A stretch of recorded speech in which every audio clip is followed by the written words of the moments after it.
पूरे देश में एलपीजी सिलेंडर की बढ़ती किल्लत को लेकर विपक्ष आग बबूला हो चुका है और सरकार पर सवालों की बौछार कर रहा है, जिसके जवाब में बीजेपी मुंह छुपाती हुई नजर आ रही है।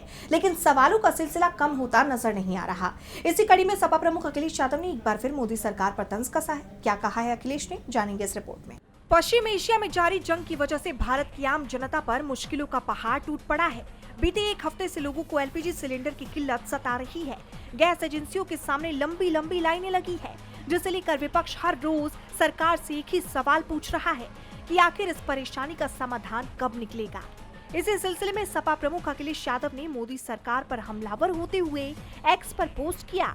उन्होंने कहा, परेशान मां नहीं तो बिलखते बच्चे की पुकार ही शायद भाजपाइयों के जमीर को जगाए।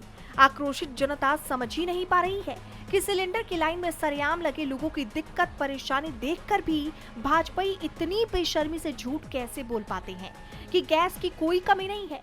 अब तो भूख से तड़पते परिवार वाले कह रहे हैं कि अब ये नहीं कहना चाहिए कि निर्दयी निर्मम भाजपाइयों के दिल पत्थर के हैं, बल्कि ये कहना चाहिए कि भाजपाइयों के दिल ही नहीं है। अखिलेश के इस ट्वीट के बाद बीजेपी सख्ते में आ गई है और चौतरफा सवालों से घिर गई है।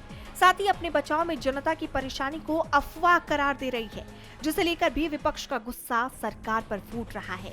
जैसे आप जानते हैं कि ईरान इजराइल के बीच जंग जारी है, जिस कारण ईरान ने स्ट्रेट ऑफ हॉर्मुज बंद कर दिया है। ये वो रास्ता है जहां से हर देश में 25 से 30% तेल की सप्लाई होती है और अभी पूरे तरीके से ये ठप पड़ा हुआ है, जिस कारण भारत में लोगों को एलपीजी किल्लत का सामना करना पड़ रहा है।